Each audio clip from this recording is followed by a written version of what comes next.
मोताळा तालुक्यासह जिल्ह्यात जागतिक स्वच्छता दिनी स्वच्छता रण उपक्रम। संपूर्ण मोताळा तालुक्यासह जिल्ह्यात 19 नोव्हेंबर जागतिक शौचालय दिनी स्वच्छ भारत मिशन अंतर्गत मोताळा तालुक्यासह संपूर्ण जिल्ह्यात 19 नोव्हेंबर जागतिक शौचालय दिनी स्वच्छता रण उपक्रम राबविण्यात येणार आहे। याबाबतच्या मार्गदर्शक सूचना तालुका प्रशासनाला प्राप्त झाल्या आहे।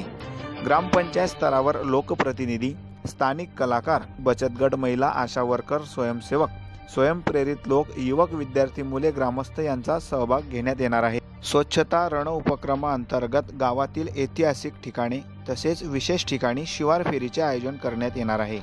तसेच शौचालय वापराबाबत नागरिकांची जागरूकता, स्वच्छतेची शपथ, स्वच्छतेचे महत्त्व या विषयावर नागरिकांना मार्गदर्शन करण्यात येणार आहे। सर्व नागरिकांनी स्वच्छता रण उपक्रमात सहभागी व्हावे असे आवाहन डॉक्टर सारिका भगत, तहसीलदार मोताळा यांच्या वतीने करण्यात आले।